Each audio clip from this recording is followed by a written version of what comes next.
अभी आपके बोर्ड के एग्जाम चल रहे हैं और पूरा सिलेबस तो कवर नहीं किया जा सकता है, तो मैं आपके लिए एकदम शॉर्ट में पूरे चैप्टर्स की इंफॉर्मेशन प्रोवाइड कर रहा हूँ। सबसे पहले बेसिकली हम लोग चैप्टर्स आपके जो सिलेबस में हैं, तो मैं जहाँ से शुरू करूँगा जो आपको सबसे टफ लगते हैं, जैसे इलेक्ट्रिसिटी और लाइट्स के बारे में। लाइट में आप लोग रिफ्रैक्शन और रिफ्लेक्शन से डर लगता है, तो अभी से बिल्कुल नहीं लगेगा। मैं फॉर्मूला शीट पहले प्रोवाइड करता हूँ आपको इलेक्ट्रिसिटी के लिए, और ध्यान से समझते चलेंगे, ठीक है। चलिए, इलेक्ट्रिसिटी को अगर हम डिफाइन करने की कोशिश करें कि भाई ये इलेक्ट्रिसिटी है क्या, तो सिंपली एक फॉर्म ऑफ एनर्जी है जो कि करेगा क्या sir, useful form of work में कन्वर्ट करने के काम आएगा। सर कैसे? जैसे फैन चल रहा है, फैन क्या लेता है सर? इलेक्ट्रिसिटी लेता है। हमें देता क्या है? Mechanical energy. मैकेनिकल एनर्जी मतलब क्या सर? रोटेट करता है ना, रोटेट करने से जो एनर्जी होती है उसको कैसी एनर्जी बोलते हैं? Kinetic energy. And kinetic energy is a part of mechanical energy. ठीक सर, बल्ब है, बल्ब जलता है ना बच्चों, तो बल्ब क्या करता है? हमें लाइट देता है। लेता क्या है सर? इलेक्ट्रिसिटी देता है। ठीक है, तो ये तो थी बेसिक डेफिनेशन कि भाई इलेक्ट्रिसिटी क्या है? फॉर्म ऑफ एनर्जी है जिसको हम लोग desired form of work done में कन्वर्ट करना चाहते हैं या desired form of useful form of work में लेना चाहते हैं। ठीक है, अब जैसे ही चैप्टर स्टार्ट करते हैं तो सबसे पहला टॉपिक आपके पास आता है कि भाई चार्ज क्या है।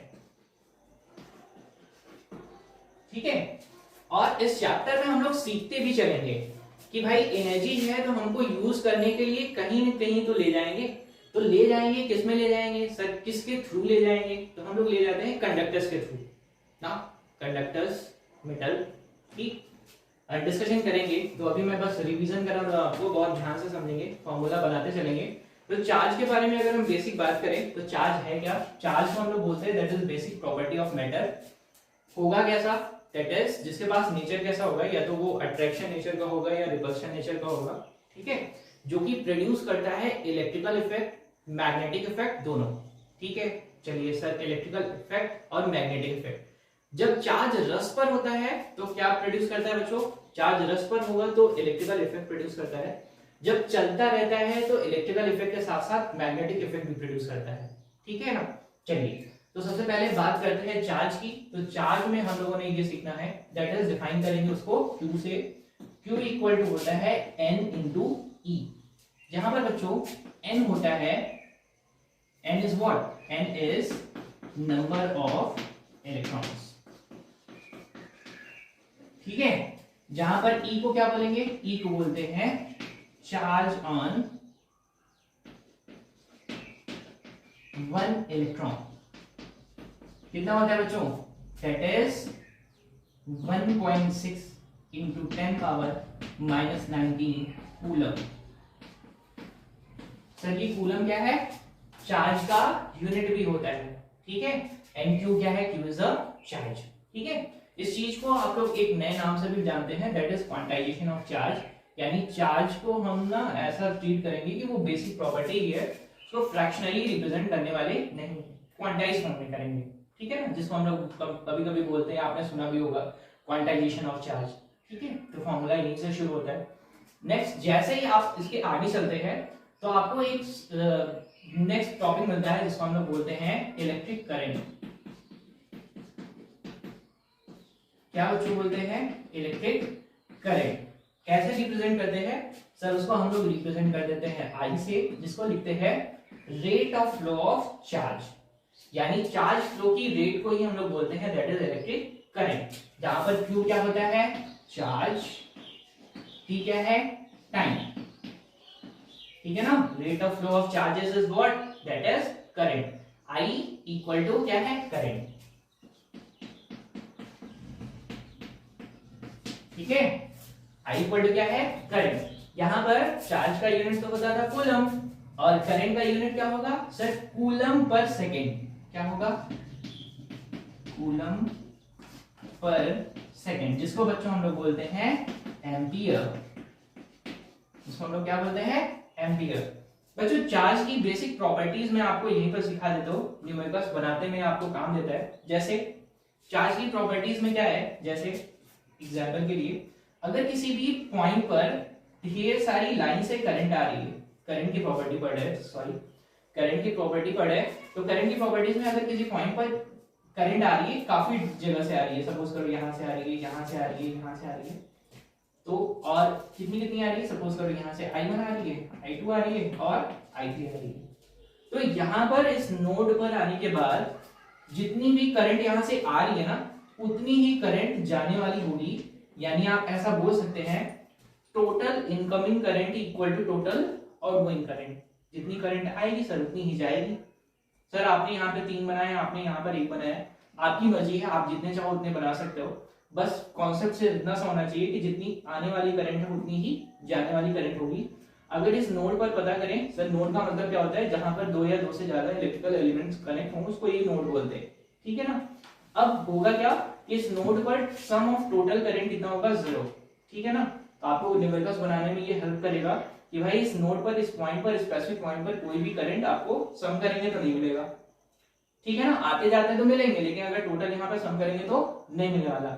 यानी जितनी भी करंट यहाँ से आ रही है उतनी ही करंट जाएगी, ठीक। अब नेक्स्ट पॉइंट की अगर हम बात करें तो नेक्स्ट पॉइंट में आप सीखते हैं दैट इज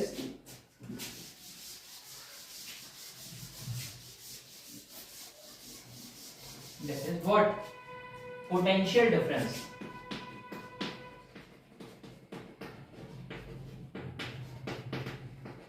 क्या सीखते हैं बच्चों, पोटेंशियल डिफरेंस, ठीक।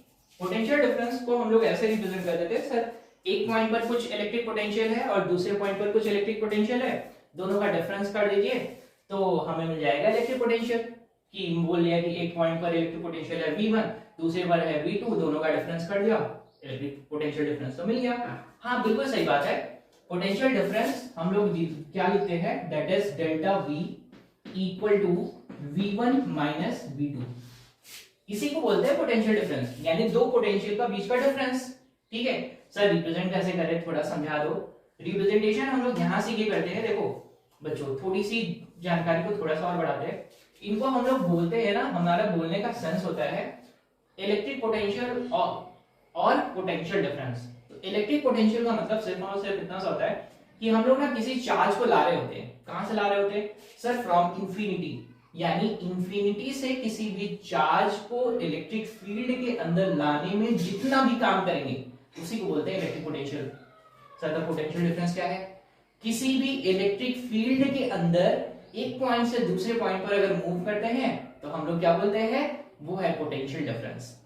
ठीक है, समझ में आई बात। यानी बहुत दूर से अगर हम किसी चार्ज को ढो कर ला रहे हैं तो जितना काम करेंगे इलेक्ट्रिक पोटेंशियल, और अगर किसी फील्ड के अंदर ही एक जगह से दूसरी जगह चार्ज को लेकर जा रहे हैं, पोटेंशियल डिफरेंस।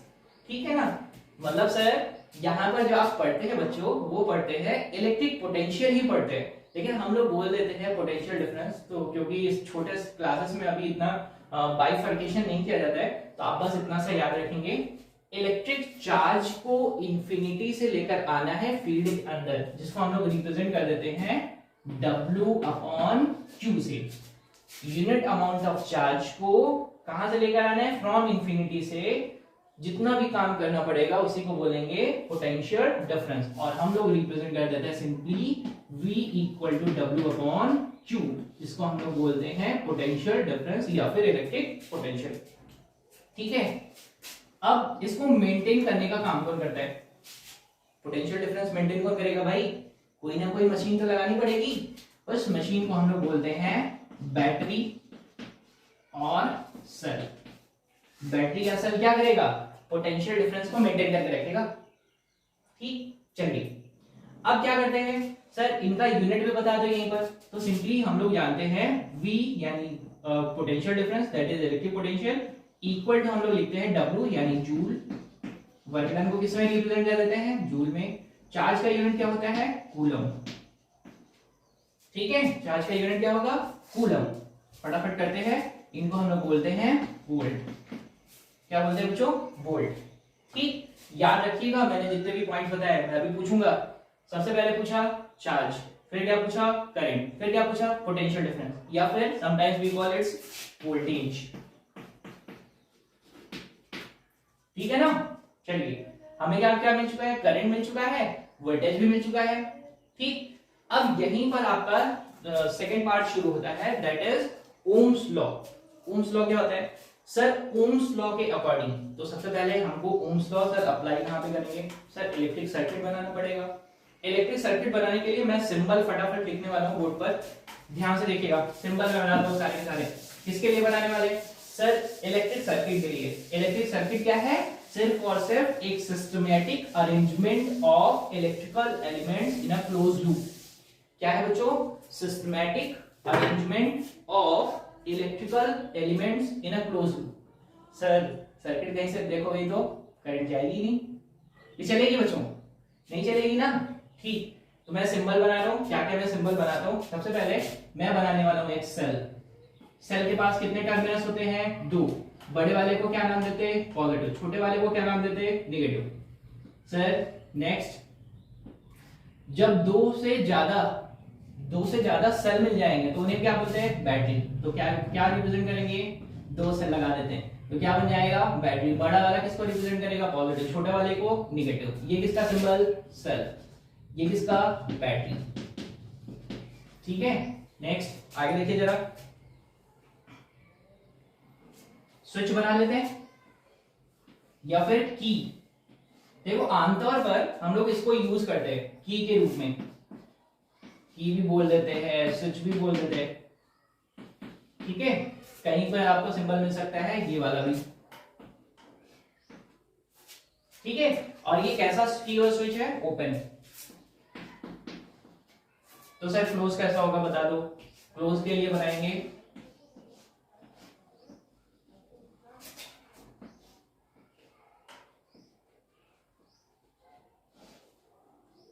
ये कैसे है? क्लोज। सर क्या है ये? स्विच। ठीक है, ये भी स्विच है, की एंड स्विच ये भी। ठीक है, ये बात हो गई। सर रेजिस्टेंस बहुत सुनते हैं कि रेजिस्टेंस क्या है, उसके बारे में बताइए पहले मुझे। तो रेजिस्टेंस को हम लोग बोलते हैं बच्चों, इसका सिंबल जैसे होता है, सिंबल मैं बना रहा हूं अभी तो सिंबल ही देख लेते हैं। ये ठीक है, ये रेजिस्टेंस का सिंबल है। आमतौर पर जितने भी ये थ्रेड्स आपको दिखते हैं एक्चुअली रिप्रेजेंट करते हैं कितना रेजिस्टेंस है, लेकिन हम लोग ना क्या करते हैं बस डायग्रामेटिकली रिप्रेजेंट कर लेते हैं कि इतने काउंट नहीं करते हैं। एक्चुअली में हम होता क्या है वो काउंटेबल होता है। ठीक, चलिए इतने से आई होप कि आपके पास कितने सिंबल मिल गया? रेजिस्टेंस मिल गया है, सेल बैटरी मिल गया है, स्विच मिल गया है। ठीक है, और कोई सिंबल और मैं रिप्रेजेंट कर देता हूं, जैसे देखो वोल्ट मीटर। वोल्ट मीटर को कैसे रिप्रेजेंट करेंगे? अमीटर। फटाफट करते हैं ना, बहुत लेट नहीं करेंगे, बहुत। अमीटर। ठीक है, और इतने से आपका काम चल जाएगा। तो फटाफट ओम्स लॉ को बोलते हैं। ओम्स लॉ क्या है देखो जरा।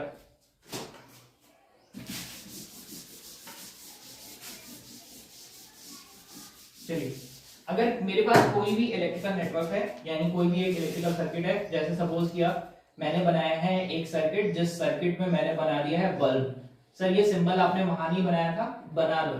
ठीक है बच्चों, बना लीजिए, ये इलेक्ट्रिक बल्ब है।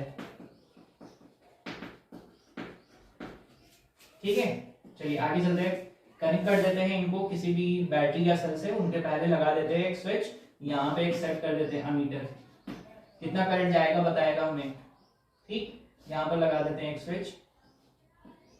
स्विच अभी ओपन है, यहाँ पे मैंने लगा दिया एक सेल।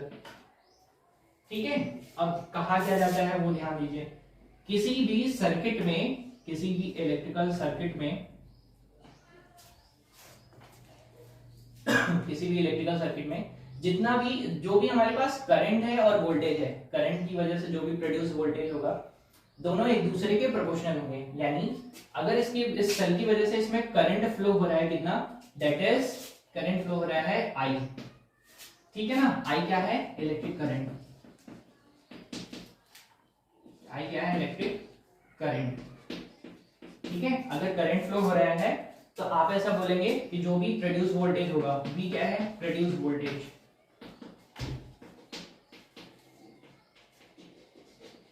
प्रोड्यूस वोल्टेज दोनों क्या होंगे? एक दूसरे के प्रोपोर्शनल, डायरेक्टली प्रोपोर्शनल। यानी V proportional to I and I proportional to V, दोनों बोल सकते हैं आप। अगर V की वजह से I आ रहा है तो I की वजह से V आ रहा है। ठीक, अब यहाँ पर क्या करेंगे, अगर इस प्रोपोर्शनैलिटी को हटाएंगे तो हम लोग लिखते हैं V equal to I into R, जहाँ पे R क्या रिप्रेजेंट करेगा बच्चों, रेजिस्टेंस। R क्या रिप्रेजेंट करेगा, रेजिस्टेंस। रेजिस्टेंस किन बातों पर डिपेंड करता है, याद ध्यान दीजिए फटाफट। सबसे पहली बात लेंथ की, लेंथ ऑफ कंडक्टर। दूसरी बात वायर की जो भी एरिया है, क्रॉस सेक्शन एरिया, एंड तीसरी बात मटेरियल प्रॉपर्टी। ठीक है, आप लोगों ने फॉर्मूला पढ़ा होगा। फॉर्मूला आप बोलते हैं R equal to rho L upon A, जहां पर R क्या है, रेजिस्टेंस, रो क्या है, रेजिस्टिविटी, L क्या है, लेंथ, A क्या है, क्रॉस सेक्शन एरिया। ठीक है, तो ये इन बातों पर डिपेंड करता है। ये रेजिस्टिविटी है, रेजिस्टिविटी ना तो लेंथ पर डिपेंड करती है, ना तो A पर डिपेंड करती है, ना कि R पर डिपेंड करती है। ये डिपेंड करती है सिर्फ और सिर्फ मटेरियल पर, नेचर ऑफ मटेरियल। ठीक है, तो मैंने आपको ओम्स लॉ डिस्कशन किया है, रेजिस्टेंस किन बातों पर डिपेंड करता है वो भी बता दिया। ठीक है, अब फटाफट करते हैं रेजिस्टेंस को किस तरीके से जोड़ेंगे।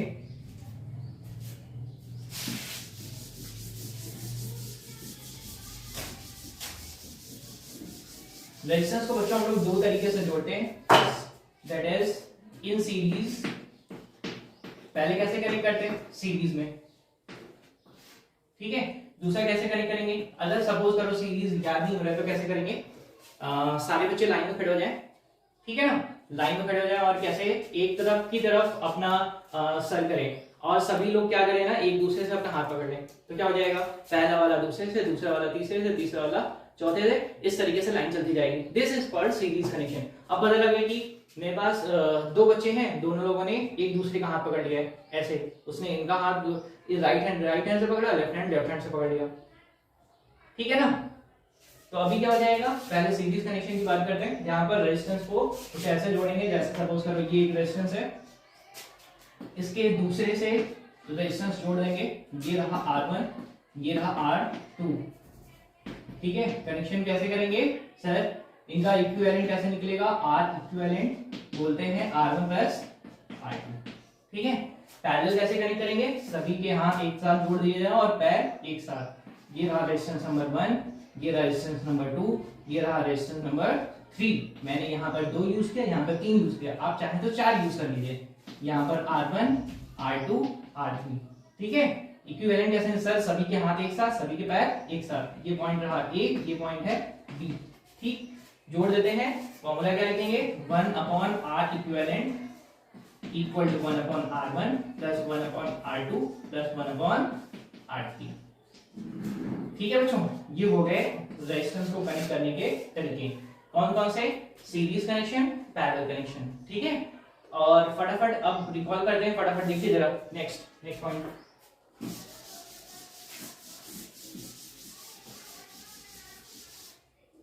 जैसे ही रेजिस्टेंस वगैरह हम लोग खत्म कर लेते हैं ना, फिर हमारे पास आता है एक टॉपिक आप लोग पढ़ते हैं, दैट इज हीटिंग इफेक्ट। इसमें आप लोग पढ़ते हैं Joule's law of heating, that is heat generated is directly proportional to current square, heat generated is directly proportional to resistance and heat generated is directly proportional to time. ठीक है, 3 बातें आप सीखते हैं फटाफट। अगर इनको समरी कर लें तो आप पढ़ते हैं H equal to I square R T, जहां पर I को बोलते हैं करंट, R को बोलते हैं resistance, T is time taken. T यहाँ पर टाइम टेकन है, कितने टाइम तक सर्किट में करंट जा रहा है। ठीक है, तो आपके पास फॉर्मूला मिल जाता है H equal to I square R T. अगर इन फॉर्मूले को और बनाने की कोशिश करेंगे सर, और कैसे कैसे फॉर्मूला लिख सकते हैं, तो इसका फॉर्मूला और लिख सकते हैं, that is H equal to V square upon R into T, V square upon R into T. Next लिख सकते हैं, that is H equal to V I T. ठीक है ना, क्या क्या लिखा हमने, that is H equal to V square upon R into T, H equal to V I T, and the last is H equal to I square R T. ठीक है, इसके बाद आपके पास नेक्स्ट टॉपिक आता है, दैट इज इलेक्ट्रिक पावर। क्या topic आता है, इलेक्ट्रिक पावर। ठीक है। इलेक्ट्रिक पावर को रिप्रेजेंट कर देते हैं P से, इक्वल टू लिखते हैं voltage into current, P equal to V into I। ठीक है। अगर और फॉर्मूले की बात करें तो हम लोग लिख सकते हैं P equal to V square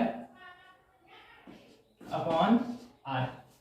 ठीक है ना, या फिर इसको लिख सकते हैं that is P equal to I square R। ठीक है, फटाफट सभी को समझ में आया ना बच्चों। तो हमने क्या क्या समरी कर लिया है। सबसे पहले पढ़ा था चार्ज, फिर पढ़ा इलेक्ट्रिक करंट, फिर पढ़ा पोटेंशियल डिफरेंस या वोल्टेज, फिर पढ़ा हम लोगों ने रेजिस्टेंस, ओम्स लॉ के बारे में सीखा, रेजिस्टेंस के कनेक्शन सीखा। रेजिस्टेंस के बारे में आप बेसिक याद रखिएगा, किस किन बातों पर डिपेंड करता है। एक टर्म आपने पढ़ा रेजिस्टिविटी, जो कि मटेरियल की प्रॉपर्टी होती है। फिर हम लोगों ने पढ़ा हीटिंग इफेक्ट, हीटिंग इफेक्ट में हम लोगों ने पढ़ा juice law of heating, juice law of heating के बाद हम लोगों ने पढ़ा इलेक्ट्रिक पावर। ठीक है ना, इलेक्ट्रिक पावर में अब क्या करेंगे, इलेक्ट्रिक पावर के बाद हम लोग एक चीज और कर लेते हैं, दैट इज आप लोगों ने पढ़ा होगा, दैट इज KWH, जिसको हम लोग बोलते हैं 1 यूनिट। जो डोमेस्टिक सप्लाई आती है ना घर में, कितना आता है 1 kWh, जिसको बोलते हैं 1 यूनिट, जो कि एनर्जी, कितनी एनर्जी होती है, वो एनर्जी होती है 3.6 × 10⁻6 जूल के बराबर। ठीक है, आई होप आपको इलेक्ट्रिसिटी चैप्टर बहुत अच्छी तरीके से समझ में आया होगा। ठीक है, थैंक यू बच्चों।